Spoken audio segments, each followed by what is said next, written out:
စီလေးကိုဒီဇုံးကွက်လေးနှစ်ခွက်နဲ့ထည့်လိုက်မယ်နော်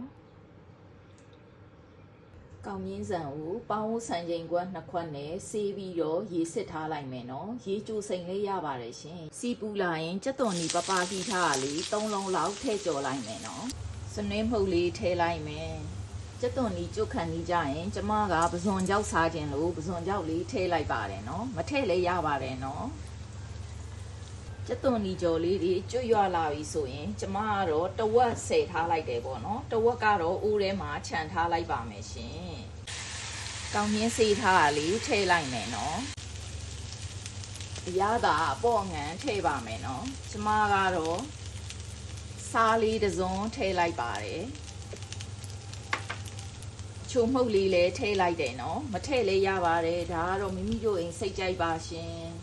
စနွင်းရောင်လေးလည်းနည်းနည်းထပ်ထည့်လိုက်တယ်နော်အုံတို့မှုတ်လေးလည်းထမင်းစားစွန်းတစ်စွန်းထည့်လိုက်ပါတယ်ရှင်ဒါတွေကလေပဇွန်ကြောက်တို့အုံတို့မှုတ်ကတော့မိမိတို့အိမ်စိတ်ကြိုက်ပါရှင်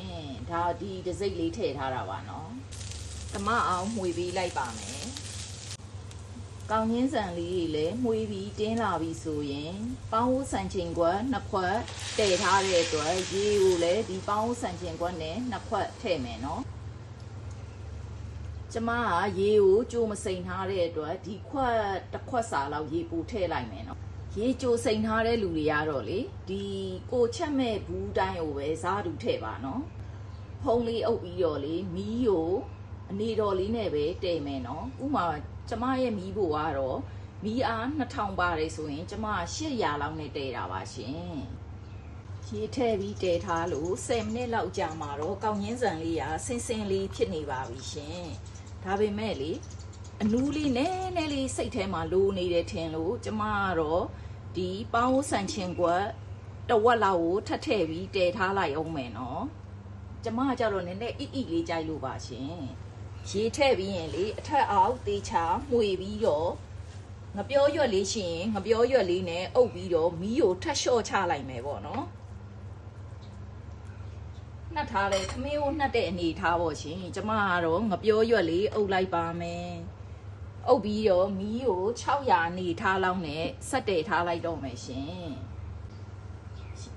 9မိနစ်လောက်ကြာရင်တော့ကျမကောင်းရင်းလေးကနှက်သွားပါပြီရှင်အောက်ဖက်ကကောင်းရင်းဂျိုးလေးစားခြင်းလို့တစ်ဖက်ကိုမီးတင်ပြီးတော့ဂျိုးဖြစ်နေကတ်ထားလိုက်တော့မယ်နော်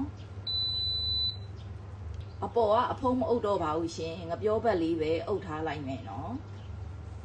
ခုဆိုရင်တော့ကျမရဲ့အုံနိုးနံလေးတင်းနေတဲ့စီထမင်းလေးရပါပြီရှင်သုံးဆောင်ကြပါအောင်ရှင်အားလုံးမင်္ဂလာရှိသောနေ့လေးဖြစ်ကြပါစေရှင်